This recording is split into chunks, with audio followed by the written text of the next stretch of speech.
Xin chào các bạn, Amy đây. Ngày hôm nay có một sự long lanh, lóng lánh, lồng lộn, không hề nhẹ. Lý do tại sao? Bởi vì cũng 100.000 sub đi rồi ấy, nên là giờ mình cũng cho phép mình sang lên một tí.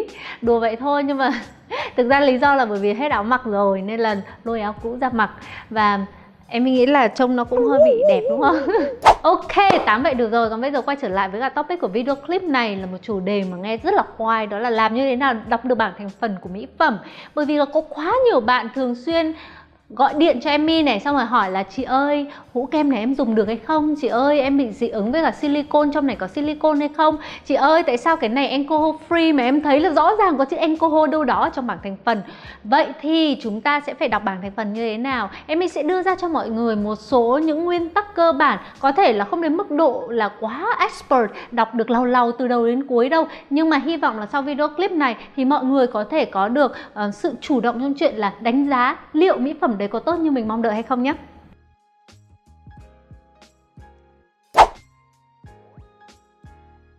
Thường thì em thấy là người mà quan tâm đến thành phần nhất đó là những người mà có làn da vô cùng nhạy cảm và dễ bị kích ứng. Vậy thì lời khuyên đầu tiên của em dành cho các bạn đó là hãy tập trung tìm kiếm những thành phần có nguy cơ gây kích ứng, tránh mất nhiều thời gian. Nếu mà thấy những cái chất mà có vẻ như là không ổn với da của mình ấy, thôi loại bỏ luôn. Nếu da bạn bị kích ứng với paraben thì hãy tìm trên bao bì các loại paraben phổ biến trong các sản phẩm làm đẹp như methylparaben, ethylparaben, propylparaben và butylparaben. Gốc paraben thì có rất là nhiều, nói chung nếu mà soi bảng thành phần ở phần cuối mà thấy có chất nào mà có đuôi paraben ấy mà các bạn không thích thì thôi bỏ qua một bên. Ngoài ra thì có một chất bảo quản khác mà an toàn lành tính hơn paraben, đó là ethylhexane glycerin. Nếu mà các bạn cảm thấy là làn da mình rất là nhạy cảm với chất bảo quản thì cũng nên chú ý. Nói vậy thôi, em thấy là rất là ít người mà bị kích ứng với paraben, cho dù về mặt lý thuyết thì có. Chủ yếu là những trường hợp như là bà mẹ cho con bú này, hoặc là đang mang thai này thì có thể là nên hạn chế. Nếu các bạn sẽ kích ứng với cồn khô thì hãy tìm trên bao bì những tên như là ethanol, methanol, alcohol, ethyl alcohol, alcohol denat, benzene alcohol, isopropyl alcohol, SD alcohol. Nếu các bạn không hợp với những sản phẩm chứa silicone thì cứ tránh những cái tên như cyclopentasiloxane, cyclohexasiloxane, dimethicone, phenyltrimethicone. Nghe đã đau đầu chưa? Thực ra thì có một cách đơn giản hơn để nhận biết đó có phải là silicone hay không. Đó là nhìn trên bảng thành phần những từ nào mà có đuôi côn hoặc là đuôi siloxane ấy, thì đấy chính là silicone đấy. Silicon thực tế là polymer của silic với carbon, hydro, oxy và một số các gốc hữu cơ khác. Công dụng của silicon ở trong mỹ phẩm đó là làm mịn, làm mềm và khóa ẩm. Trong khi đó, silica thì là oxit của silic, là những khoáng chất mà thường thấy ở trong cát và đất sét, được bổ sung vào trong mỹ phẩm để cải thiện kết cấu của sản phẩm với công dụng thứ nhất đó là anti-caking, tức là chống vón cục. Thứ hai nữa là khiến cho cô đặc hơn, sản phẩm sẽ không bị lỏng mà sẽ có vẻ như là dày hơn, đóng vai trò như là thickener vậy đó. Thứ ba, vì đây là một chất hấp thụ tốt nên là sẽ giúp là hút mồ hôi này, hút chất ẩm này, tạo một bề mặt thông thoáng. Và cái thứ tư nữa đó là có khả năng bắt sáng nên là sẽ tạo một cái hiệu ứng là hơi óng ánh và hơi glowy nhẹ nhẹ ở trên da. Thường thì chất này hay được thấy ở trong những sản phẩm nền hoặc là một số những kem dưỡng mà có thêm hiệu ứng là glowy hoặc là hơi nhũ nhũ nhẹ. Nói chung silicone thì sẽ giúp da là mềm mịn theo kiểu như là đúng nghĩa là có một cảm giác là một lớp ở trên bề mặt, thì silica sẽ tạo một cảm giác là vô cùng khô thoáng và nhũ nhẹ ở trên mặt. Carbon này thì không hề liên quan gì đến silicone cả, bởi vì đó là polymer cao phân tử của axit acrylic và có tác dụng đó là tạo gel. Tuy nhiên em vẫn muốn nốt lại ở đây, bởi vì là đối với cả những sản phẩm mà có carbon thì mọi người sẽ thấy là có cảm giác khá là cô đặc đúng không? Và khi mà apply ở trên da, thoa ở trên da thì thấy là hơi dày ở trên bề mặt và cần có thời gian để cố định ở trên bề mặt da. Và một lưu ý nữa là nếu mà sử dụng nhiều những sản phẩm có carbon thì các bạn dùng tiết chế lại vào ban sáng trước khi mà chúng ta thoa kem chống nắng hoặc là lấp nền, bởi vì nếu không thì rất là dễ là bị vón cục đấy.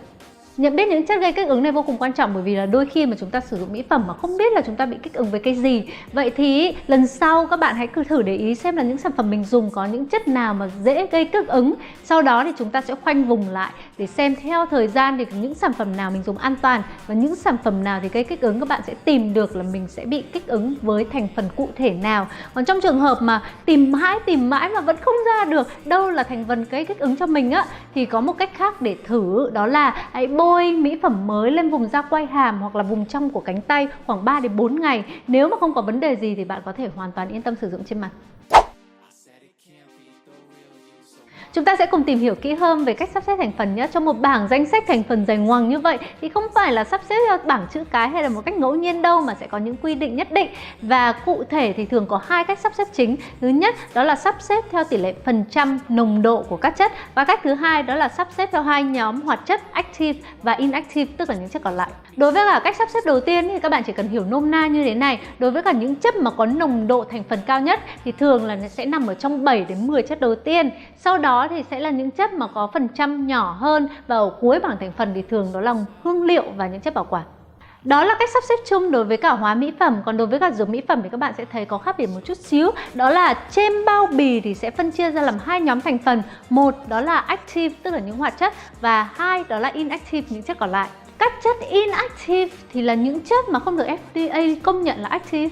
Tất nhiên là vậy rồi. Nhưng mà các bạn đừng nghĩ là inactive là những chất mà không có mấy tác dụng nhé. Bởi vì là khoa học đã chứng minh rất nhiều rồi là dù không được liệt vào trong danh sách là những hoạt chất, nhưng mà những chất mà inactive này vẫn rất là tốt trong việc là giúp cải thiện những vấn đề của da. Đặc biệt là những nhóm chất mà có khả năng là kháng viêm, anti-inflammation, và những chất chống oxy hóa, antioxidant. Trên bao bì thì các bạn sẽ thấy là những chất active ingredient, hoạt chất thì sẽ được ghi riêng ở bên trên và ghi rõ là nồng độ sử dụng ở trong sản phẩm. Còn đối với cả những chất inactive thì cách ghi cũng rất là giống với cả hóa mỹ phẩm khác, tức là cũng dựa trên nồng độ phần trăm của từng chất một. Và nếu mà đối với những chất mà có nồng độ lớn hơn 1% thì sẽ được liệt kê theo thứ tự là nồng độ phần trăm giảm dần. Nhưng mà đối với cả những chất mà có nồng độ nhỏ hơn 1% thì các bạn có thể ghi tùy ý. Các hoạt chất active này bao gồm có: thứ nhất đó là những thành phần chống nắng, ví dụ như là zinc oxide, titanium dioxide, avobenzone, octinoxate, vân vân. Thứ hai đó là một số các chất làm trắng, ví dụ như là hydroquinone. Thứ ba đó là hoạt chất trị mụn như là camphor, sulfur, salicylic acid, benzoyl peroxide hoặc là zinc. Bây giờ sẽ là đến phần mà đau đầu hơn đây, đó là tại sao một công thức lại có thể dài ngoằng đến như vậy. Không chỉ là có 10 chất đâu mà có khi đến 20, 30, 40 chất khác nhau. Chúng ta sẽ cùng tìm hiểu xem một công thức mỹ phẩm thì bao gồm những nhóm chất chính gì nhé.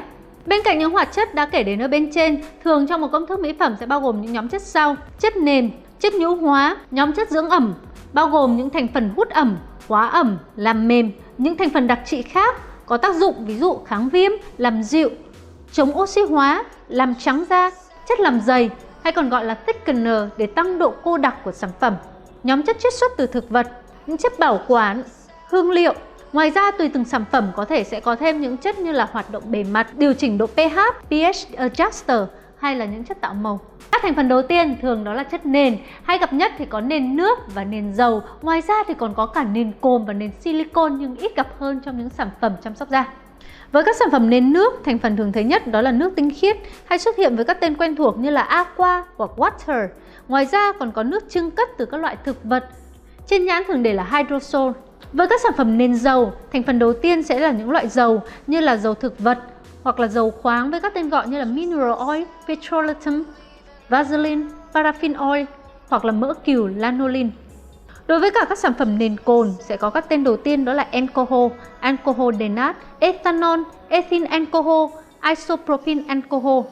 Đối với cả các sản phẩm nền cồn, ví dụ như là những sản phẩm trị mụn mà có alcohol đứng đầu bảng thì chưa chắc đã là điều quá đáng lo ngại đâu. Ví dụ nhá, như là sản phẩm đình đám là Mario Badescu Drying Lotion thì có isopropyl alcohol đứng đầu bảng luôn. Với vai trò là gì? Thứ nhất đó là dung môi, thứ hai đó là chất vận chuyển, và thứ ba nữa đó là chất bảo quản để hoạt chất sulfur có thể là tác dụng hiệu quả ở trên da và không bị biến chất theo thời gian. Nhưng mà Emmy có một lưu ý khi mà các bạn sử dụng những dạng thức drying lotion mà có hoạt chất là sulfur hoặc là zinc chẳng hạn, thì thực tế là chúng ta không phải là lắc lên như thế này để hoạt chất gọi là hòa quyện vào với cả alcohol đâu, mà thường là chúng ta sẽ phải để cho sản phẩm lắng xuống, sau đó thì dùng một cây tăm bông hoặc là đầu apply chấm thẳng xuống phần dung dịch ở phía dưới. Sau đó thì lấy ra và chấm lên da của chúng ta. Điều đấy có nghĩa là thực ra thì cồn ở đây không phải là một chất kháng khuẩn mà nó sẽ có những vai trò khác giống như là Emmy nói ở bên trên. Trong một số những mỹ phẩm khác, ví dụ như là toner, kem dưỡng, kem chống nắng cũng sẽ thấy là có thành phần cồn khô. Và rất nhiều bạn hỏi em My là những sản phẩm này có tốt không và có nên sử dụng lâu dài hay không.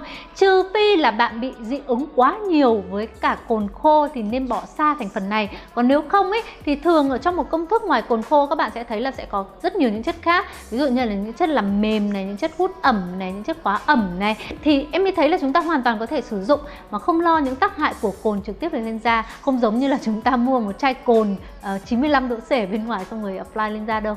Nhóm chất thứ hai bao gồm những chất có thành phần dưỡng ẩm, bao gồm những chất hút ẩm, khóa ẩm và làm mềm cho da. Glycerin hyaluronic acid hoặc muối sodium hyaluronate, propylene glycol, hexylene hoặc butylene glycol, sorbitol, AHA, urea, aloe vera, empidiol. Các chất khóa ẩm sẽ hạn chế thoát ẩm trên bề mặt da gồm có paraffin, các gốc silicon như dimethicol, propylic glycol, sáp ong hay còn gọi là beeswax, lanolin, các loại dầu nặng như rapeseed oil, dầu hạt nho, soybean oil, dầu đậu nành, jojoba oil, dầu jojoba và olive oil, dầu ô liu.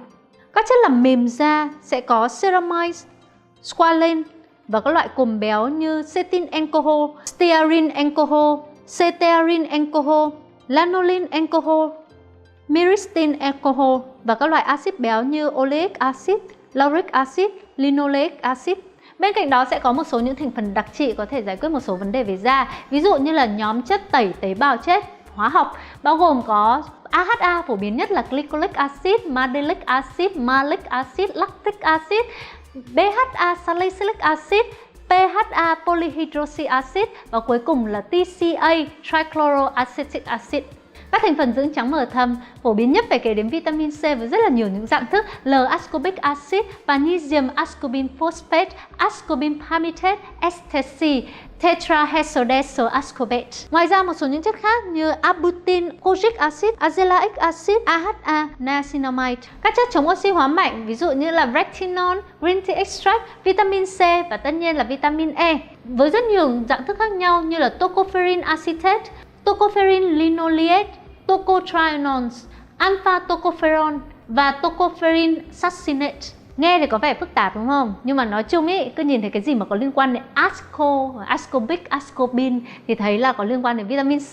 Còn cái gì mà có liên quan đến tocopherol, nọ kia thì sẽ liên quan đến vitamin E, nhớ nhé.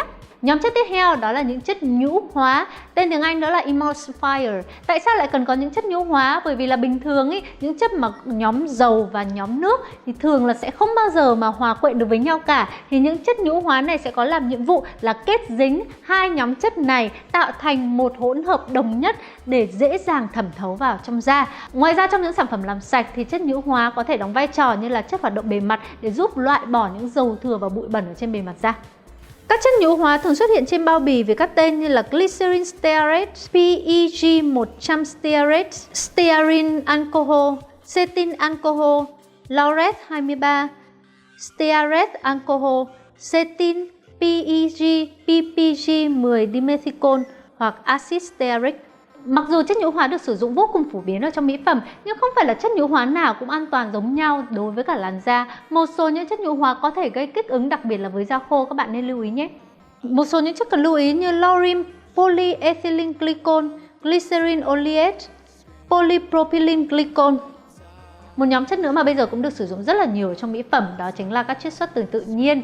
Cách nhận biết những chiết xuất từ tự nhiên hoặc là những chất mà có nguồn gốc từ tự nhiên ấy, thì rất là đơn giản thôi. Các bạn chỉ cần tìm những từ mà có chữ extract, tức là chiết xuất, hoặc là oil hoặc là butter. Ví dụ nhé, licorice extract tức là chiết xuất từ cam thảo, rồi rosehip oil là tinh dầu tầm xuân, tinh dầu nụ tầm xuân.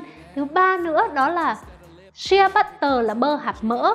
Tuy là những chất này thì vô cùng tốt cho da này, làm mềm, làm dịu da này, đôi khi còn những tác dụng khác ví dụ như là kháng viêm này, kháng khuẩn này. Nhưng mà nếu mà đứng ở trong bảng thành phần sau fragrance, tức là sau hương liệu hoặc là chất bảo quản, thì thực ra là cũng chỉ có cho hương cho hoa thôi, không có mấy tác dụng và nồng độ thì cực kỳ thấp. Nhóm chất cuối cùng mà em muốn lưu ý với mọi người đó chính là chất tạo màu, tạo mùi và chất bảo quản. Chất tạo màu thì thường được sử dụng rất nhiều ở trong mỹ phẩm make up và sẽ có hai loại. Thứ nhất đó là những oxit kim loại. Ví dụ nhá, titanium dioxide nếu mà đứng tít ở phía cuối bảng thành phần thì tác dụng sẽ là tạo màu chứ không có mấy tác dụng trong việc là chống nắng đâu, bởi vì là nồng độ vô cùng thấp. Cái thứ hai nữa là những chất tạo màu có nguồn gốc tự nhiên từ động và thực vật, ví dụ như là bột củ cải chẳng hạn. Chất tạo mùi được bỏ vào trong mỹ phẩm thường dùng để át đi những mùi khó chịu của những chất khác ở trong công thức, tạo một cảm giác là thoải mái cho người dùng. Đôi khi thậm chí là không cần có những cái mùi khó chịu khác, nhưng mà một số nhà sản xuất vẫn muốn là có thêm một chút chất tạo mùi để cho nó thơm tho hơn á. Người dùng đôi khi cũng thích là có cảm giác giống như là son phấn ở trên mặt, đúng không nào? Nếu mà là chất tạo mùi tổng hợp, thường các bạn sẽ thấy là có những từ như là parfum này, perfume này, fragrance này. Ngoài ra đôi khi sẽ có những chất tạo mùi mà có nguồn gốc từ chiết xuất từ dầu chẳng hạn. Chất bảo quản được sử dụng trong mỹ phẩm thường thì sẽ được liệt kê ở cuối bảng thành phần hoặc là gần cuối bảng thành phần. Có tác dụng đó là kéo dài thời gian sử dụng của sản phẩm, ngăn chặn những vi khuẩn có hại rồi những nấm mốc vi sinh vật gì đó sẽ khiến cho sản phẩm bị hỏng và gây hại lên cho người sử dụng. Một số chất bảo quản phổ biến như các gốc parabens, benzene alcohol, ethylene diamine tetraacetic acid, một số các nhóm chất khác ví dụ là chất làm dày thickener, gelatin, carbome, fatty alcohol, glycerin stearate, các chất điều chỉnh độ pH, pH adjuster, bao gồm citric acid, lactic acid, sodium citrate. Mệt chưa? Nhưng mà chưa hết đâu cả nhà, bởi vì đời không như là mơ, không phải là lúc nào mà những tên cũng ngắn gọn rõ ràng như là chúng ta mong muốn. Ví dụ như licorice extract không phải là lúc nào cũng ghi rõ là chiết xuất cam thảo hoặc là licorice extract đâu, mà sẽ làm khó nhau bằng một cái tên khoa học dài ngoằng, hoặc là đặc biệt là các thành phần chống nắng không ghi đơn giản là octinoxate hay là octisalate đâu, mà sẽ là một cái tên mà không thể đọc ra được là tên gì hết. Và lúc đó thì Emmy sẽ làm gì? Thường thì những cái chất đó sẽ nằm đầu bảng và Emmy có thể khoanh vùng được là công dụng của chất đấy dùng để làm gì. Và sau đó thì Emmy sẽ Google thôi. Và khi mà Google các bạn sẽ ra được tất cả những tên tương tự và các bạn sẽ biết được chính xác đó là chất gì. Cuối cùng, Emmy sẽ chia sẻ cho các bạn một bí kíp gia truyền của Emmy và các editor nhà Happy Skin. Mỗi khi mà muốn tìm hiểu sâu về thành phần thì chúng mình sẽ cầu cứu sự giúp đỡ của những trang web uy tín sau. Đầu tiên đó là nhóm những trang web có thông tin vô cùng chi tiết và chính thống. FDA.gov, trang web của Cục Quản lý Thực phẩm và Dược phẩm Hoa Kỳ. Khi vào trang web này, bạn chỉ cần click vô tab Cosmetics, sau đó vào mục Ingredients, gõ thành phần cần tìm hiểu thông tin. Một số những trang web khác như ewg.org, polarschoice.com, trang web của NCBI. Tiếp theo đó là trang web về thành phần vô cùng nổi tiếng costdna.com. Website này không chỉ cho phép bạn tra cứu từng thành phần cụ thể mà có thể tìm hiểu toàn bộ thành phần có trong sản phẩm và công dụng của từng chất là như thế nào, độ an toàn ra sao, rất là chi tiết. Một trang web nữa mà Emmy mới phát hiện ra gần đây đó là skincharisma.com. Website này có giao diện rất đơn giản và dễ dùng. Ngay khi click vào trang chủ, bạn sẽ thấy hiện một ô vuông để điền tên sản phẩm. Sau đó enter một phát là sẽ ra rất nhiều thông tin, không chỉ có thành phần mà còn có thêm review của người dùng, loại da phù hợp và các mức độ an toàn nữa kìa. Với những bạn mà thích mua hàng nội địa trên bao bì toàn tiếng Hàn này, toàn tiếng Nhật này, thậm chí là Ấn Độ, Russia rồi Australia, xin lỗi Australia là tiếng Anh. Nhưng mà nói chung là cái thứ tiếng mà chúng ta không quen thuộc thì chúng ta sẽ phải làm gì đây? Rất là đơn giản thôi, các bạn chỉ cần download Google Translate. Đây, phần mềm này. Khi mà vào đây các bạn sẽ chọn thứ tiếng, ví dụ như là từ Korean muốn chuyển sang tiếng Vietnamese, đúng không? Rồi, một là các bạn sẽ copy paste cái đoạn thành phần đó. Nếu mà các bạn có thấy cái đoạn thành phần đó bằng tiếng Hàn mà copy được đó thì copy paste vào phần là enter text, hoặc là các bạn chỉ cần là ấn ở cái nút chế độ là chụp hình. Rồi, rất là đơn giản nhá. Chúng ta sẽ thấy ghi là align text, đúng không? Xong rồi chúng ta chỉ cần là zoom lên, soi vào cái phần mà chúng ta nghĩ đó là thành phần đó thì nó sẽ tự nhảy ra tiếng Việt hoặc là tiếng Anh theo như là mong muốn. Và thường em mới thấy là thành phần như các bạn không nên chọn là dịch sang Vietnamese đâu, bởi vì là dịch ra nó rất là buồn cười.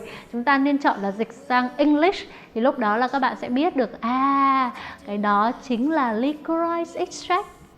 Bạn đã thấy mệt chưa? Các bạn có muốn Emmy làm những video clip theo về thành phần không? Hay là đến như vậy là đủ rồi? Bởi vì thực ra thì với video clip này Emmy nghĩ là mới ở mức độ là cưỡi ngựa xem hoa về thành phần mà thôi. Nhưng có một số những điểm mà Emmy cuối cùng là muốn chốt lại ha. Đầu tiên là chúng ta sẽ biết là chúng ta dị ứng với cả thành phần nào và chăm chú đi tìm những thành phần đấy thôi nếu mà da của chúng ta là làn da nhạy cảm và kích ứng. Thứ hai nữa là chúng ta hiểu hơn về thứ tự sắp xếp của các thành phần. Và thứ ba là chúng ta hiểu hơn là công thức của mỹ phẩm thì bao gồm những nhóm chất chính nào.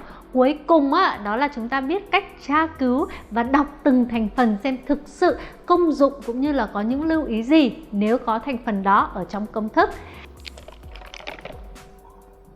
Nói liền tù tì, đau hết cả họng, hát khô cả cổ, mà vì một tương lai 200.000 fan nên phải cố gắng thôi. Nên anh em ơi, hãy subscribe YouTube channel của Happy Skin đi để em mới có động lực để làm những video clip tiếp theo và sẽ có thêm nhiều những talent, nhiều những chuyên gia chia sẻ cùng các bạn. Hẹn gặp lại các bạn trong video clip theo nha. Bye bye.